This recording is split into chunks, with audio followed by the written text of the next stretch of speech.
Hello students, আমি Nitish sir জ্ঞানজ্যোতি coaching সেন্টারের পক্ষ থেকে তোমাদের প্রত্যেককে জানাই আরো একবার স্বাগত। তো স্টুডেন্টস, আজকে আমি তোমাদের সঙ্গে আলোচনা করব এনইপি 4 ইয়ার আন্ডার গ্র্যাজুয়েট প্রোগ্রামের অধীনস্থ যে সমস্ত ছাত্রছাত্রীরা যারা নর্থ বেঙ্গল ইউনিভার্সিটি আন্ডারে বিভিন্ন কলেজগুলোতে 6 সেমিস্টারে মেজর সোসিওলজি নিয়ে পড়াশোনা করছো। আজকে মেজর পেপার 16 থেকে লাস্ট মিনিট সাজেশন 2026 নিয়ে আলোচনা করব। তোমাদের এই পেপারে রয়েছে sociology of tribes in India. এখান থেকে কোন কোন প্রশ্নগুলো 12 নম্বরের জন্য 100% কমন, সেই প্রশ্নগুলো নিয়ে কিন্তু আজকে আলোচনা করব। যারা এখনো চ্যানেলটিকে সাবস্ক্রাইব করনি, সাবস্ক্রাইব করে পাশে থাকা বেল আইকন অল প্রেস করে দাও, যাতে নেক্সট টাইম থেকে কোনো ভিডিও আপলোড করলে তার নোটিফিকেশন তুমি সবার আগে পেতে পারো। এছাড়া যারা ভাবছো পরবর্তী সেমিস্টার থেকে অনলাইনে আমাদের থেকে নোটস নেবে, তারা অবশ্যই যোগাযোগ করবে আমাদের অফিসিয়াল নাম্বার 7076398606 নাম্বার অথবা 6295916282 নাম্বারে। তোমাদের টোটাল কোর্স ফি রয়েছে তোমাদের এই সাধ্যের মধ্যে জাস্ট 1199 রুপিস। চলো শুরু করবো আজকের ক্লাসটা। Define the term tribe and discuss the major sociological characteristics of tribal society in India. Very very important questions আসবেই পরীক্ষায় এমন ধরনের প্রশ্ন। Next, discuss the economic classification of Indian tribes with suitable examples. এটাও কিন্তু ভালো করে পড়তে হবে, উপজাতি শ্রেণী বিভাগটা আসবে পরীক্ষায় কিন্তু এই প্রশ্নগুলো। Next, evaluate the status and changing roles of women in tribal societies in India. Next রয়েছে discuss the problem of land alienation among tribes and its impact on their livelihood. Next রয়েছে examine the causes and consequences of tribal displacement and the issues related to their rehabilitation. Next রয়েছে elaborate on the constitutional safeguards provided for the scheduled tribes in India. গুরুত্বপূর্ণ প্রশ্ন, প্রত্যেকটা প্রশ্নই কিন্তু দেখতে হবে। এখান থেকে আমি অনেক কম প্রশ্ন দিয়েছি যদিও বা।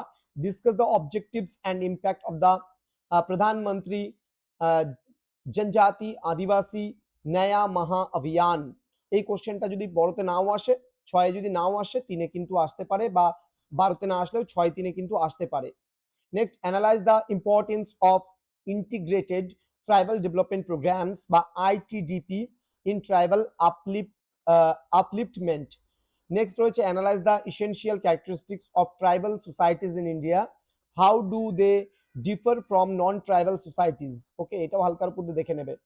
Next, provide a detailed economic classification of Indian tribes. Discuss their transition from hunting gathering to settled agriculture. Next রয়েছে discuss the geographical distribution of tribes in India, highlighting the major tribal zones. Next রয়েছে who are particularly valuable tribes groups. Next, discuss their identification criteria and the challenges they face. এটা অত ভালো মতো পড়ার প্রয়োজন নেই। Next রয়েছে explain the nature and functioning of the tribal political system, focusing on the village council and the role of headman. এটা হালকার উপর দেখবে। নেক্সট রয়েছে discuss the role of religion and tribal life with a special reference to animism, totemism and ancestor worship. এটাও হালকার উপর দেখতে পারো। নেক্সট রয়েছে examine the causes and consequences of tribal displacement and the problems associated with their rehabilitation. এই কোশ্চেনটা একটু ভালো করে দেখে যেহেতু। Next, discuss the constitutional safeguards provided for scheduled tribes in Indian under the Indian constitution. এটাও একটু ভালো করে দেখে যাবে। তো দেখা হবে খুব তাড়াতাড়ি। আমি বলছি 6 নম্বরের প্রশ্নগুলো তোমাদের পরের দিন ক্লাসে আমরা আলোচনা করবো। আগামীকালকে সকালে তোমরা পেয়ে যাবে তার সাজেশনস গুলো। দুপুরের মধ্যে তোমরা পুরো কভার আপলি পেয়ে যাবে সবকিছু। তো দেখা হবে আগামীকালকে। তোমরা প্রত্যেকেই ভালোভাবে পরীক্ষাগুলো দেবে। Thank you so much, thanks for watching after all, thank you.